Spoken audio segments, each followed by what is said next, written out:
Isaías capítulo 40, nós vamos ler alguns versículos, versículos iniciais e versículos finais. Todos acharam? Vamos lá? Diz assim a palavra do Senhor: Consolai, consolai o meu povo, diz o vosso Deus. Falai ao coração de Jerusalém, bradai-lhe que já é findo o tempo da sua milícia, que a sua iniquidade está perdoada e que já recebeu em dobro da mão do Senhor, por todos os seus pecados. Voz do que clama no deserto, preparai o caminho do Senhor, endireitai no ermo vereda a nosso Deus. Todo vale será aterrado, e nivelado todos os montes e outeiros. O que é tortuoso será retificado, e os lugares escabrosos aplanados. Versículo 27. Por que, pois, dizes, ó Jacó, e falas, ó Israel, o meu caminho está encoberto ao Senhor, e o meu direito passa despercebido ao meu Deus. Não sabes, não ouviste que o eterno Deus, o Senhor, o Criador dos fins da terra, nem se cansa, nem se fadiga? Não se pode esquadrinhar o seu entendimento. Faz forte ao cansado e multiplica as forças ao que não tem nenhum vigor. Os jovens se cansam e se fadigam, e os moços de exaustos caem. Mas os que esperam no Senhor renovam as suas forças, sobem com asas como águia, correm e não se cansam, caminham e não se fadigam. Isaías, o profeta Isaías, o livro todo de Isaías é considerado um pequeno evangelho, porque o livro é o que mais traz a respeito de profecias de Jesus. A gente já vê aqui no capítulo 40, no versículo 3, quando diz assim: voz do que clama no deserto, preparai o caminho do Senhor, endireitai no ermo vereda ao nosso Deus. Ao longo da história, a única pessoa que conseguiu cumprir esta profecia foi João Batista. Ninguém mais, ao longo da história, cumpriu esta profecia. Até chegar o dia de João Batista, e aí Malaquias também ratifica e confirma esta profecia a respeito de João Batista, dizendo: voz do que clama do deserto, preparai o caminho para o nosso Deus. Preparai o caminho para o Senhor, endireitai o caminho para o Senhor. Então, o livro do profeta Isaías é o livro que mais tem profecias a respeito de Jesus. E aqui, logo no início, Deus fala através de Isaías, e dá uma orientação a Isaías, dizendo: consolai, consolai o meu povo, diz o vosso Deus. E esta profecia não é só para Isaías. Essa profecia era para Isaías, era para todos os profetas, e é para nós também nos dias de hoje. Porque a palavra de ordem num mundo conturbado como o nosso, né? Como diz Paulo numa das suas cartas, ele diz que os dias são maus, né? E a gente vê que isso está acontecendo cada vez mais, quando ele fala também que por se multiplicar, Jesus fala que por se multiplicar a iniquidade, o amor de muitos se esfriaria. E o que nós precisamos hoje é desse consolo. Então esta palavra foi para Isaías no seu tempo, foi para os profetas no seu tempo, e também é para nós hoje. Da mesma forma, quando a Bíblia diz que o nosso ministério é um ministério de reconciliação. Às vezes, quando a gente fala em ministério, eu lembro no início da minha caminhada com Jesus, ouvia muito aqueles profetas, né, que chegavam para você e diziam assim: olha, Deus tem um plano na sua vida. E aí você tenta se encaixar, né, na estrutura eclesiástica da época, para que o plano de Deus se cumprisse na sua vida. Aí você pensa ministério do louvor, você pensa ministério da pregação, você pensa no ministério do ensino. A última coisa que a pessoa vai pensar é no ministério da oração e da intercessão. Mas também não é nenhum desses. Porque a Bíblia fala que Deus nos deu o ministério da reconciliação. Este é o ministério que nós temos. Este é o principal ministério, todos os outros são secundários e dependem desse. Da mesma forma que quando a Bíblia fala de dons espirituais, né, vem falando do dom de profecia, dom de visão, dom de revelação, dom de operação de milagres, né? E aí diz assim, olha, procurai com zelo os melhores dons. E aí a gente tenta colocar na balança esses dons para entender qual é o dom mais importante. Só que aí Paulo, ele vem e nos envergonha, dizendo assim, olha, agora eu passo a mostrar a vocês um caminho muito mais excelente que todos esses dons que eu acabei de dizer. E aí ele começa, ainda que eu falasse a língua dos anjos, ainda isso, ainda aquilo, ainda que eu desse o meu corpo para ser queimado, ainda que eu distribuísse todos os meus bens com os pobres, se não tiver amor, nada serei. Então, o dom do amor, ele está acima de todos os dons. E não só acima de todos os dons, mas como todos os dons dependem dele. A Bíblia nos exorta a nós desenvolvermos e exercitarmos esses dons em amor. Tudo que nós vamos fazer tem que ser em amor. Então todos os outros ministérios dependem do ministério principal, que é o ministério da reconciliação.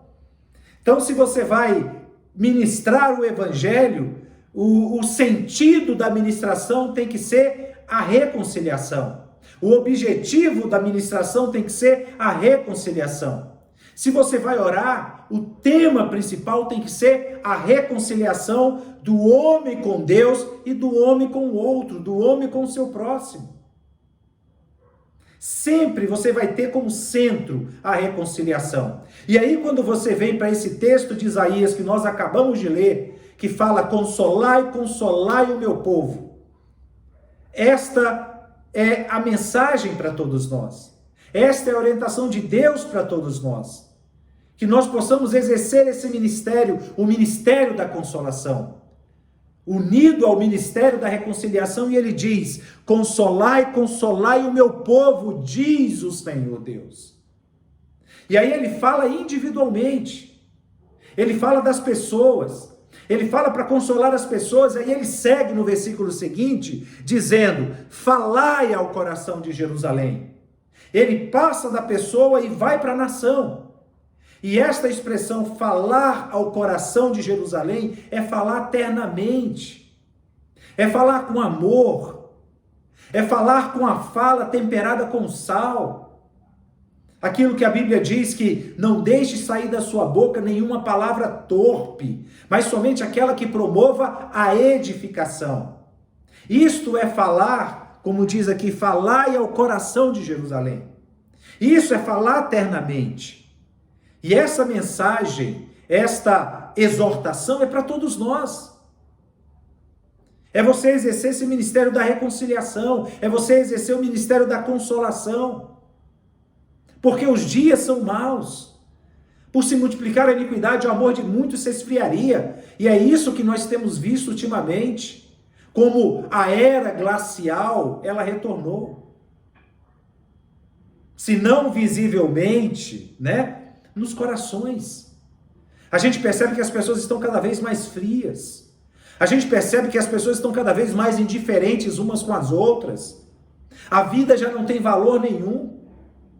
Você pode abrir o jornal qualquer dia da semana você vai ver como a geleira que se instalou no coração das pessoas, ela tem se manifestado através dos seus gestos, através das suas falas, através das suas escolhas, através das suas decisões.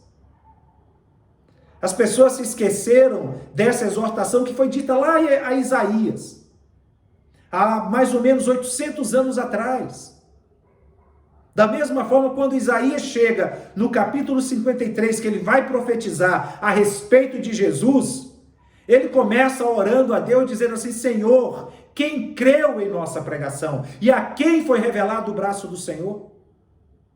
Ele sabia que a incredulidade também se instalaria no coração das pessoas, com o passar do tempo.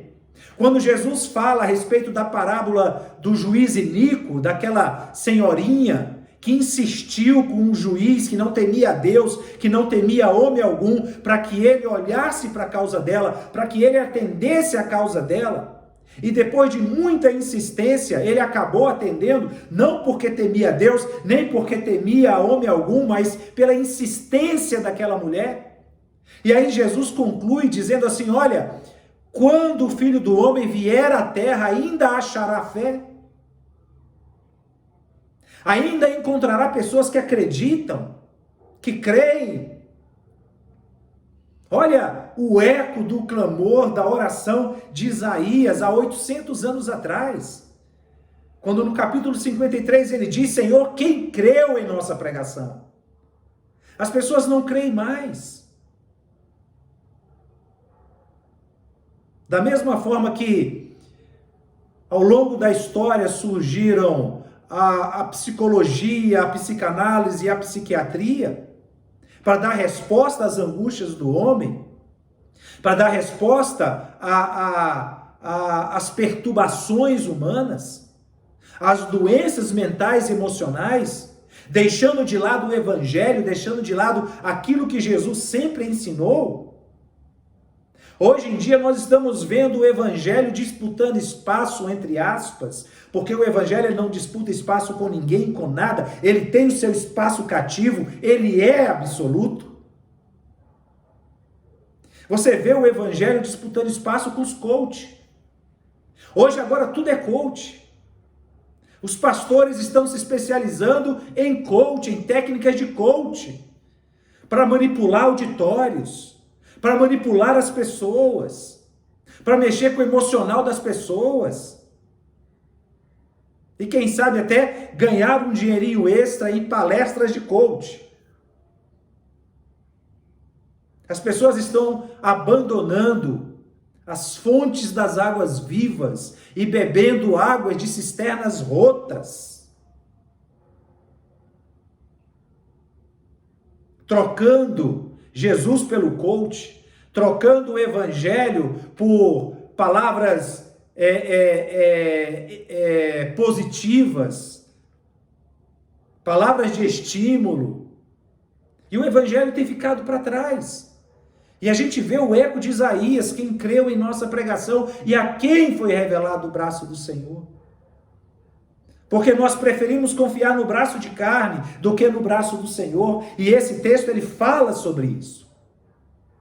E aí ele segue: falai ao coração de Jerusalém, bradai-lhe que já é fim do tempo da sua milícia. Não é mais tempo de guerra, não há mais tempo de lutar com a carne, não há mais tempo de lutar contra o sangue, porque esta não é a nossa guerra, esta não é a nossa milícia. O teu inimigo não é o teu vizinho, o teu inimigo não é o teu patrão, o teu inimigo não é a tua mãe, teu pai, teu papagaio, como eu falei na pregação passada. O teu inimigo é espiritual. A nossa guerra não é contra carne e sangue, mas contra principados, potestades e dominadores desse mundo tenebroso. É fim do tempo da sua milícia, que a sua iniquidade está perdoada e que já recebeu em dobro da mão do Senhor por todos os seus pecados. Já foi tratado. É através da consolação que o Senhor nos trata, que o Senhor nos cura. E aí ele segue dizendo: voz do que clama no deserto, preparai o caminho do Senhor, endireitai no ermo vereda nosso Deus. Prepare o caminho do Senhor. Quando eu pego os evangelhos, eu começo a ler dizendo que Jesus estava em certo lugar e as pessoas levaram até ele cegos, coxos, mancos, mudos, surdos, paralíticos, pessoas enfermas de toda a natureza, e Jesus os curou a todos. A gente esquece de um detalhe, que essas pessoas foram levadas até Jesus. Aquele paralítico deitado numa cama, num leito, que os amigos tentaram entrar numa casa onde Jesus estava, e a casa estava abarrotada e eles não conseguiram, mas eles não desistiram, e eles abriram um buraco no teto e desceram aquele enfermo até onde Jesus estava, e Jesus, vendo a fé deles, o curou. A gente vê o tempo todo pessoas levando outras a Jesus. Pessoas enfermas sendo levadas a Jesus, pessoas com problemas sendo levadas a Jesus. E a gente se esquece que nós também temos que fazer isso, levar essas pessoas a Jesus, ou pessoalmente, ou através das nossas orações. Quando eu falo pessoalmente, é você indo até a pessoa e orando por ela. Quando eu falo através das nossas orações, é você intercedendo por ela. Como nós oramos na segunda-feira, nós oramos pela Mona Lisa, que está com câncer, nós oramos pela Dona Rosa, que está com câncer, pela sua família.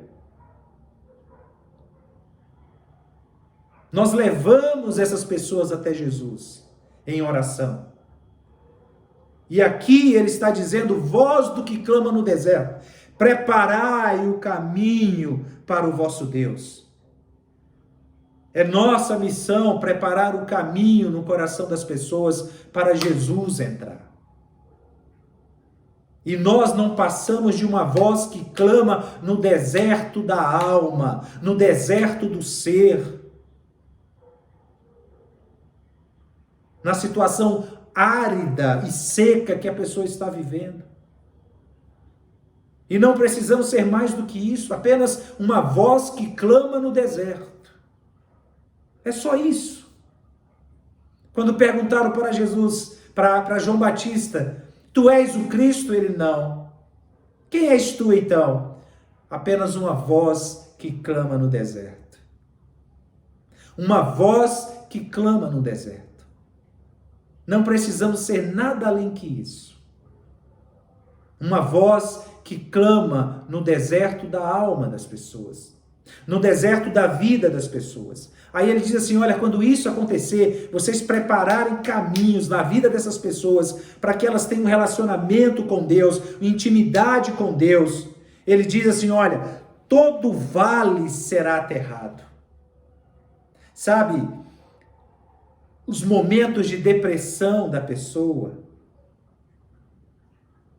os momentos de limitação das pessoas, as depressões que existem na pessoa, vai ser aterrado. Esses buracos serão aterrados. Esses vazios que a pessoa carrega na alma, será preenchido por Cristo. Todo vale será aterrado.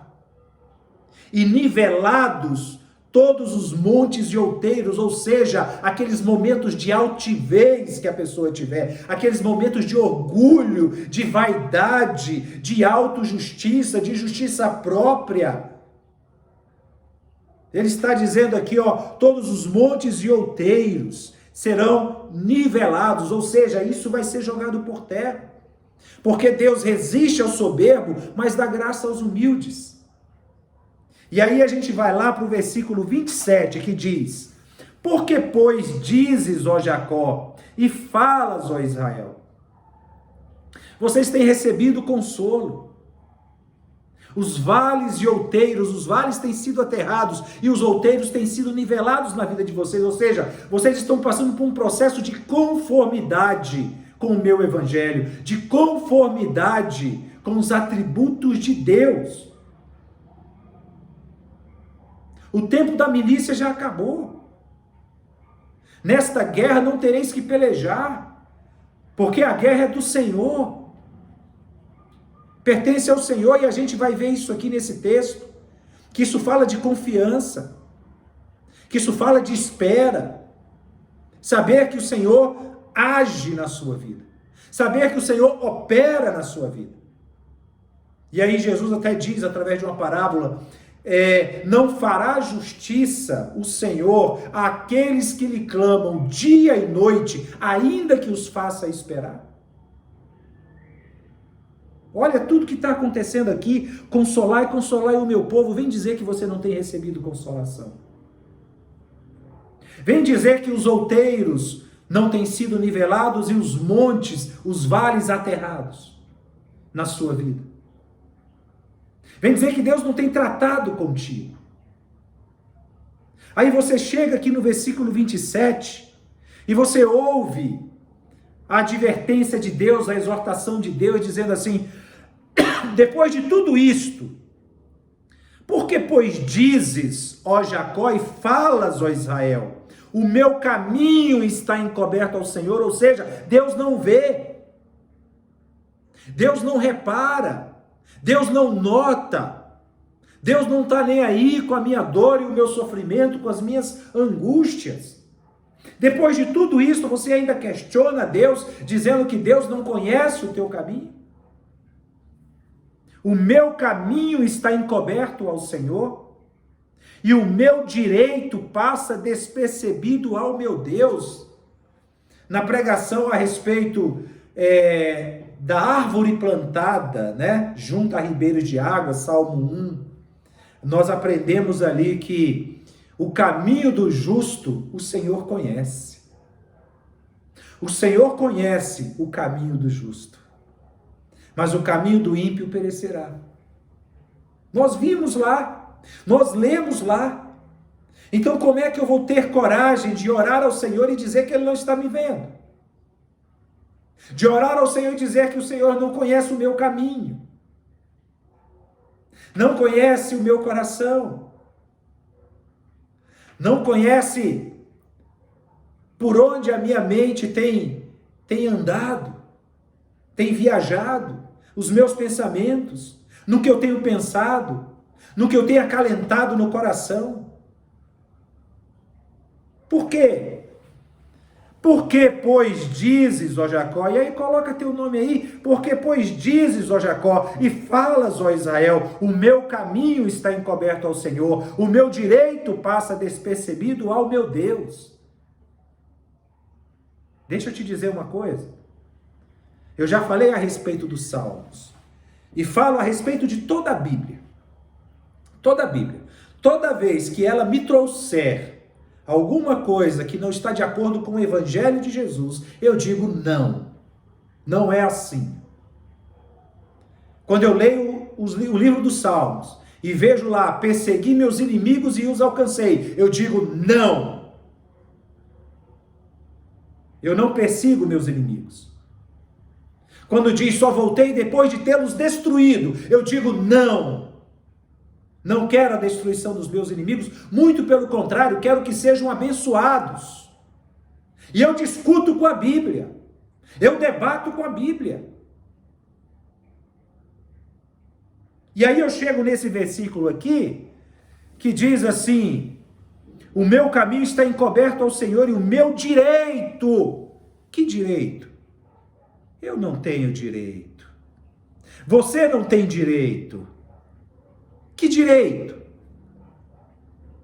Você tem? Você conquistou ele como? Onde? De que forma você conquistou esse direito? Nós não temos direito.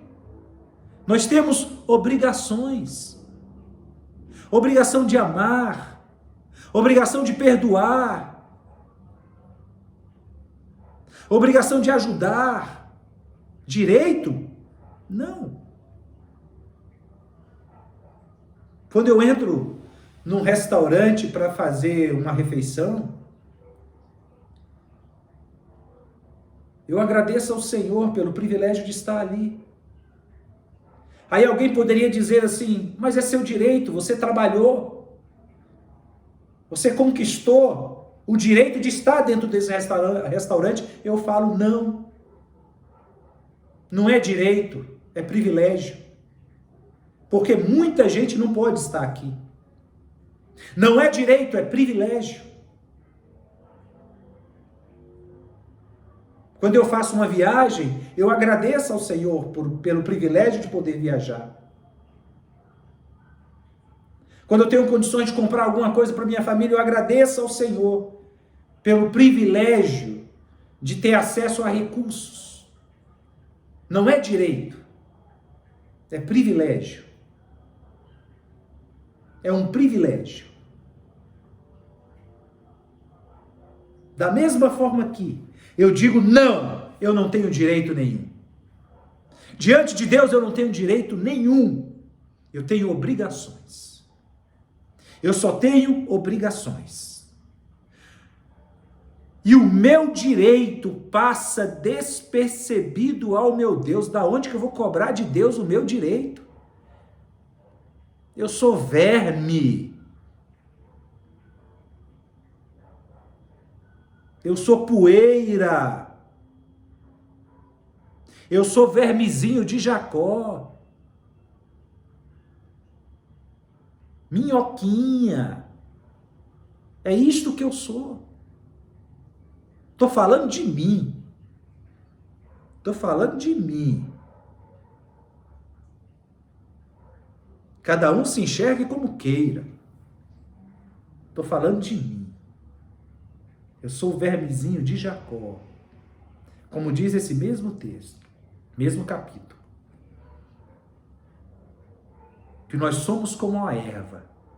E a nossa glória é como a flor da erva. Sai o sol, seca-se a erva e cai a sua flor. Versículo 28. Não sabes, não ouviste que o eterno Deus, o Senhor, o Criador dos fins da terra, nem se cansa, nem se fatiga, não se pode esquadrinhar o seu entendimento. Você acha que ele ainda não te atendeu porque ele está cansado? Você acha que ele não te atendeu porque ele está tirando um tempo? Ele não se cansa nem se fatiga. Versículo 29. E esse Deus que não se cansa e não se fatiga, faz forte ao cansado. Você sim se cansa. Eu sim me canso. Mas ele diz que ele faz forte ao cansado. Quando Paulo teve a experiência de ser elevado ao terceiro céu, uma experiência parecida que eu tive, ele foi elevado ao terceiro céu e ele viu coisas inefáveis que ao homem não é lícito referir. E para que ele não se ensoberbecesse com a excelência da revelação que ele havia recebido, Deus lhe colocou um espinho na carne, um mensageiro de Satanás, para esbofeteá-lo. Por 3 vezes ele orou ao Senhor. E o Senhor disse a ele simplesmente: Paulo, a minha graça te basta, porque o meu poder se aperfeiçoa na fraqueza. E ele entendeu. E aí ele diz: por isso eu vou me gloriar nas minhas fraquezas, nas minhas lutas, nas minhas angústias, nas minhas limitações, porque quando sou fraco é que eu sou forte. E aí você lê aqui: faz forte ao cansado. E multiplica as forças ao que não tem nenhum vigor. Toda soma de 0 é quanto, irmãos? 0. 0 mais 0 é 0. Todo número multiplicado por 0 é 0. Sabe o que Deus está dizendo aqui? Que ele multiplica as forças ao que não tem nenhum vigor. Ou seja, tudo é dele. Tudo vem dele. Tudo é para ele. Deus fez com que todas as coisas convergissem nele. Todas as coisas convergem em Cristo. E aí diz que toda dádiva e todo dom perfeito vem lá do alto, descendo do Pai das luzes, onde não há sombra nem variação de coisa alguma. Onde não há mudança nem sombra de variação de coisa alguma. Faz forte ao cansado e multiplica as forças ao que não tem nenhum vigor. Os jovens se cansam e se fatigam, e aqui não tem nada a ver com idade. Não tem relação com idade. Não é porque você é jovem que na caminhada da vida você não vai se cansar. Você não vai se fatigar. Você não vai exaurir as tuas forças. Porque não tem relação com idade. Tem relação com confiança. Tem relação com espera. Tem relação com fé. Os jovens se cansam, se fatigam. e os moços de exaustos caem. Porque confiam na sua própria força, confiam na sua própria capacidade, confiam na sua própria estrutura, confia no seu próprio conhecimento, confia no seu próprio braço. Aí ele faz um contraponto. E ele diz assim: mas os que esperam no Senhor. Primeiro, os que esperam no Senhor têm as suas forças renovadas. Os que esperam no Senhor renovam as suas forças. Têm as suas forças renovadas. Parece um paradoxo, né? É igual quando Jesus diz assim: vinde a mim, todos que estáis cansados e sobrecarregados, eu vos aliviarei. Ora, se você está cansado e sobrecarregado, como é que você vai ter forças para ir até Jesus? Mas ele diz: vinde a mim. Você está cansado e sobrecarregado? Vinde a mim. Os que esperam no Senhor. Tenho certeza que você já teve a experiência de esperar um ônibus, de esperar uma notícia, de esperar a mudança de alguma situação. E você viu como você se cansou de esperar. Você não teve a sua força renovada. À medida que você esperava, você não teve a sua força renovada. Muito pelo contrário, quanto mais você espera, menos força você tem. Quanto mais você espera, menos disposição você tem. Mas com Deus é diferente. Aquele que espera em Deus tem a sua força renovada todo dia. Todo dia. Eu já falei aqui que o reino de Deus é um reino de ponta cabeça. É um reino de cabeça para baixo. Porque para você se exaltar, você tem que se humilhar. Olha aí. Para você ganhar, você tem que perder. Aquele que ganha a sua vida perde, mas aquele que perde ganha. Aquele que se exalta é humilhado, aquele que se humilha é exaltado. O sobrecarregado e cansado que tem que ir até Jesus e não Jesus até ele. E aí ele segue. Mas os que esperam no Senhor renovam as suas forças. Segundo, diz aqui, sobem com asas como águias. São elevados acima das circunstâncias da vida. Sabe quando Pedro, vendo Jesus andando por sobre as águas, e ele diz assim: Senhor, se é tu mesmo, que eles pensavam que era um fantasma, Senhor, se é tu mesmo, manda que eu vá até o Senhor. Aí Jesus disse: vem. E ele foi andando sobre as águas. De repente ele olhou para a água, para a agitação, para o vento, perdeu a fé e começou a se afogar. E aí Jesus foi lá e tirou ele. É esse andar sobre as águas. É esse andar sobre as circunstâncias. É esse andar sobre as intempéries da vida. Sobre as estações da vida. Acima. E quando Isaías aqui fala, sobem com asas como águia, aqui não está falando somente das asas dessa águia, que vai te elevar acima das circunstâncias, mas também fala da visão da águia, que vai fazer com que você enxergue mais longe, que você não tenha os seus olhos fixos na situação que está acontecendo no momento, mas que você consiga olhar lá na frente com os olhos da fé, e ver a situação mudada, ver a situação resolvida, ver a situação atendida. Correm e não se cansam, caminham e não se fatigam, enfrentam as dificuldades da caminhada com bom ânimo e esperança. Correm e não se cansam, caminham e não se fatigam, enfrentam as dificuldades da caminhada com bom ânimo e esperança.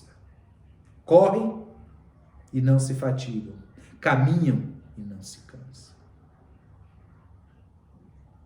é com bom ânimo. No mundo tereis aflições, mas tende bom ânimo, porque eu venci o mundo. É assim que nós caminhamos neste mundo. É assim que nós caminhamos nessa terra. E não se esqueça, Deus, ele não nos enviou como lobos no meio de lobos. Ele nos enviou como cordeiros no meio de lobos.